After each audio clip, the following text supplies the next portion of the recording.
बिस्मिल्लाहिर्रहमानिर्रहीम। अस्सलामुअलैकुम एंड जुले। तो चलिए आज का टॉपिक स्टार्ट करते हैं। तो आज का हमारा टॉपिक है इंटीग्रेशन। मैंने पिछले वीडियोस में एक बात महसूस की कि वीडियो बनाते समय काफ़ी लेंथी वीडियो बन रहा था। तो 25 मिनट का 26 मिनट का वीडियोस बन रहे थे। तो इस वजह से मुझे मालूम है कि ज़्यादा लंबा वीडियो कोई देखता नहीं है, ठीक है। तो इसलिए वीडियो को शॉर्ट करने के लिए मैंने कुछ चीज़ें यहाँ पे पहले से ही लिख के रखी है ताकि जो वीडियो का लेंथ हो वो थोड़ा सा शॉर्ट हो जाए, ठीक है। तो चलिए आज का टॉपिक स्टार्ट करते हैं। तो आज का हमारा टॉपिक है इंटीग्रेशन, ठीक। तो इंटीग्रेशन क्या होता है? Integration is the inverse process of differentiation. Integration क्या होता है? इंटीग्रेशन जो है वो डिफरेंशिएशन का अपोजिट होता है, डिफरेंशिएशन का उल्टा होता है, ठीक है। तो ऐसे भी हम कह सकते हैं it is the process of finding the function whose derivative is given. तो डिफरेंशिएशन में हम क्या करते थे? डिफरेंशिएशन में हमें फंक्शन दिया गया होता था, हम उसका डेरिवेटिव निकालते थे। लेकिन इंटीग्रेशन में हम क्या करते हैं? अगर हमें डेरिवेटिव दिया गया है तो हम उससे क्या निकालते हैं? फिर से फंक्शन को निकालते हैं, ठीक है।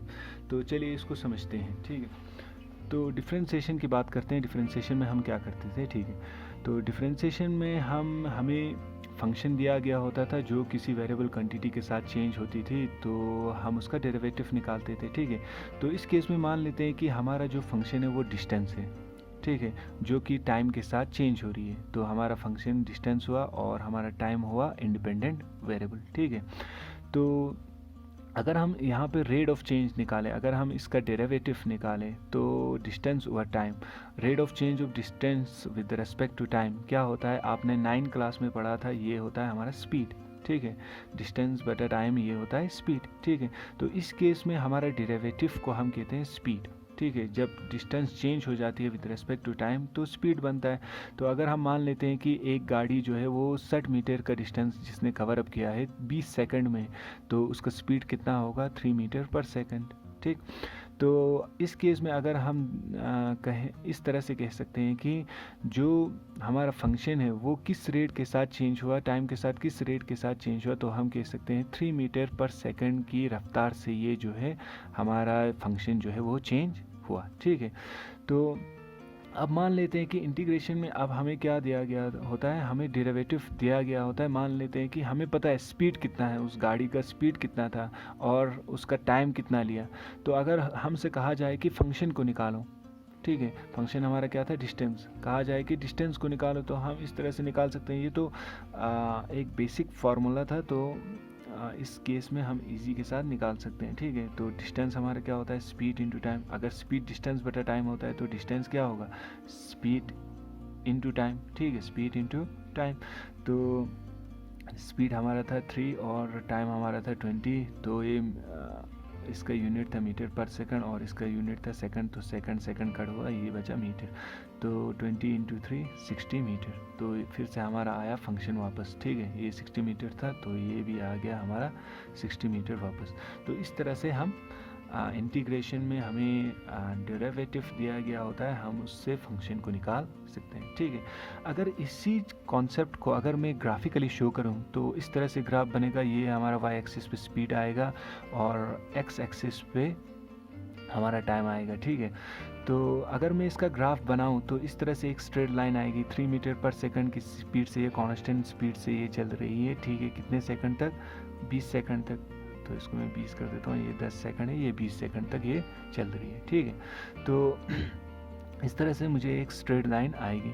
तो यहाँ पे मैं देखूँ एरिया अंडर द कर्व, अगर मैं देखूँ कि इस ये मैं अगर इसको जोड़ दूँ तो ये एक रेक्टेंगल बन रहा है, ठीक है। तो अगर मैं इस रेक्टेंगल का एरिया निकालूँ तो कितना आएगा? तो अगर मैं यहाँ पे लिख देता हूँ एरिया ऑफ रेक्टेंगल, या इसको मैं ऐसे भी लिख सकता हूँ एरिया अंडर द कर्व। तो एरिया अंडर द कर्व क्या आएगा? तो एरिया अंडर द कर्व हमें पता है कि रेक्टेंगल का एरिया कितना होता है? Length into breadth, length into breadth. तो लेंथ कितना है? लेंथ है 20 सेकंड, 20, और ब्रेथ हमारा क्या है? 3। तो ये हमारा बना 20 इंटू 3 60, ठीक है। तो यहाँ से देखिए उनको ये पता लगा जो इंटीग्रेशन है वो हम जो है एरिया अंडर द कर्व से भी निकाल सकते हैं, ठीक है। तो यहाँ पे हमने लिखा है इंटीग्रेशन किसके बराबर हो रहा है, एरिया अंडर द कर्व। तो इंटीग्रेशन करने का हमें और एक तरीका मिल गया कि हम क्या कर सकते हैं, हम ग्राफ बना के सीधा एरिया को अगर हम निकालें तो हमें इंटीग्रेशन की वैल्यू आ जाती है, ठीक है। तो अब मसला यहाँ पे है कि अगर हमारा एरिया अंडर द कर्व, अगर हमारा एरिया अंडर द कर्व कोई ज्योमेट्रिकल शेप आए, जैसे यहाँ पे रेक्टेंगल आया या कोई स्क्वायर आ जाए या सर्कल आ जाए, तो हम एरिया निकाल सकते हैं क्योंकि हमें ज्योमेट्रिकल फार्मूलेस पता है, हम उससे सीधे निकाल सकते हैं, ठीक है। लेकिन कोई ऐसा शेप बने, मान लेते हैं कि पॉपुलेशन का ले लेते हैं कि अगर कोई भी कंट्री है, अगर हम उसमें एक ईयर में कितना पॉपुलेशन बढ़ा है उसका ग्राफ अगर बनाए तो ये इस तरह से एक्सपोनेंशियल ग्राफ आएगा, ठीक है। इस तरह से एक्सपोनेंशियल ग्राफ आएगा। तो अगर हम देखने की कोशिश करें कि यहाँ पे एरिया अंडर द कर्व कितना आएगा, मान लीजिए कि यहाँ पे हम देखें कि एरिया अंडर द कर्व कितना आ रहा है, तो अब हम इस केस में कैसे निकालें। अब ये तो कोई ज्योमेट्रिकल शेप नहीं, ना ये ट्रायंगल है, ना ये रेक्टेंगल है, ना ये स्क्वायर है, तो इस केस में हम कैसे निकालें, ठीक है। तो इस चीज़ को सॉल्व करने के लिए एक मैथमेटिशियन, जर्मन मैथमेटिशियन था जिसका नाम था रायमन। तो उसने एक बेहतरीन तरकीब बताई कि जिससे हम इसका एरिया निकाल सकते हैं। उसने क्या कहा, उसने कहा कि अगर हम इसको छोटे छोटे रेक्टेंगल में अगर हम इसको डिवाइड कर दें, ठीक है, अगर हम इसको छोटे छोटे रेक्टेंगल में स्प्लिट कर दें और हम अगर इन रेक्टेंगल का एरिया निकालें तो हम अप्रॉक्सीमेटली जो है इस चीज़ का एरिया निकाल सकते हैं, एरिया अंडर द कर्व हम निकाल सकते हैं, ठीक है। मैं इसको थोड़ा बड़ा करके शो करूँगा।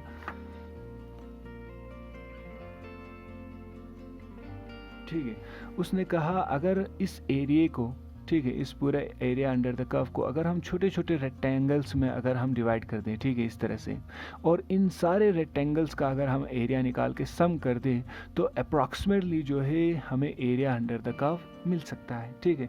तो उसने क्या किया, उसने ये किया कि एरिया अंडर द कर्व क्या किया, एरिया अंडर, यहाँ पे सारे क्या है, रेक्टेंगल्स है, ठीक है, सारे रेक्टेंगल्स है, और रेक्टेंगल का एरिया क्या होता है, length into breadth, height into width हम कह सकते हैं, ठीक है। तो इनकी हाइट क्या आएगी, हाइट यहाँ पे क्योंकि ये जो है f(x) है हमारा फंक्शन की वैल्यू है, तो यहाँ पे इसकी वैल्यू आएगी f(x1), यहाँ पे इसकी हाइट बनेगी f(x2), यहाँ पे इसकी हाइट बनेगी f(x3), तो इस तरह से चलता ही जाएगा। और इनका विड्थ है x1, यहाँ पे मैं इसका विड्थ लेता हूँ x2, इसका x3, इसका x4, इसका x5, इसका x6, इसका x7, इसका x8 और आखिर पे जाके xn, ठीक है। तो अगर इन सब को मैं सम कर दूँ तो यहाँ पे आएगा f(x1), ये जो हमारा है लेंथ और ये हमारा है ब्रेथ या हाइट इंटू विड्थ भी हम कह सकते हैं, ठीक है। तो एरिया फर्स्ट रेक्टेंगल का एरिया हमारे पास बनेगा f(x1) इंटू x1, फिर ये बनेगा f(x2) इंटू x2, फिर ये जाके कहाँ तक रुकेगी, कहाँ तक जाएगी, f(xn) इंटू xn, ठीक है। तो हम सम को कैसे लिखते थे, हम समेशन से लिखते थे, ठीक है। तो हमने यहाँ पे लिखा i इज इक्वल, आई कहाँ से कहाँ जा रही है, यहाँ पे f(xi) इंटू xi, यहाँ पे i की वैल्यू क्या है, i की वैल्यू है 1 से लेके n तक, ठीक है। तो हमने ऐसे लिख दिया summation of i is equal to 1 to n, i की वैल्यू कहाँ से कहाँ जा रही है, 1 से लेके n तक जा रही है, तो हम इस तरह से लिखते थे, ठीक है। तो अभी भी जो है हमें एग्जैक्ट वैल्यू जो है एरिया, इसके एरिया अंडर द कर्व, हमें उसके एग्जैक्ट एरिया हमें नहीं निकल रहा था। क्यों नहीं निकल रहा था, क्योंकि आप देखिए यहाँ पे जो है कुछ चीज़ें बच रही है। यहाँ पे जो है हमने रेक्टेंगल तो बना दिया, लेकिन ये वाला पोर्शन, ये वाला पोर्शन, ये वाला पोर्शन, ये वाला पोर्शन, यहाँ पे जो है बहुत सारे पोर्शन बच रहे, जिससे हमारा जो एरिया का वैल्यू है, एरिया अंडर द कर्व, उसका जो वैल्यू है वो सही नहीं आ रहा था। तो इस प्रॉब्लम को सॉल्व करने के लिए उसने क्या किया, उसने लिमिट का इस्तेमाल किया। लिमिट में हम क्या करते थे, अगर मान लीजिए ये हमारा कर्व है, ठीक है, और ये हमारा रेक्टेंगल था, मान लो ये हमारा रेक्टेंगल था, इस तरह, इसको मैं बड़ा करके दिखा रहा हूँ आपको, ठीक है। अगर मैं इस विड्थ को, इस x1 मान लेते हैं, ये x1 है, अगर मैं इस विड्थ को छोटा कर दूँ, यहाँ पे लाऊँ, फिर यहाँ पे, फिर यहाँ पे, बिल्कुल इसके करीब लाऊँ, इधर बिल्कुल इसके करीब, इसको मैं छोटा करके बिल्कुल इसके करीब लाऊँ, अगर मैं ये बनाऊँ x1 को, ठीक है। तो यहाँ पे ये रेक्टेंगल हमारा नहीं बचेगा, ये वाला पोर्शन जो बच रहा था अब ये वाला पोर्शन हमें नहीं बचेगा, ठीक है। तो x की वैल्यू को, जो विड्थ की वैल्यू को मैं बिल्कुल छोटा कर रहा हूँ, बिल्कुल ज़ीरो के करीब ला रहा हूँ, ठीक है, बिल्कुल इसके करीब ला रहा हूँ।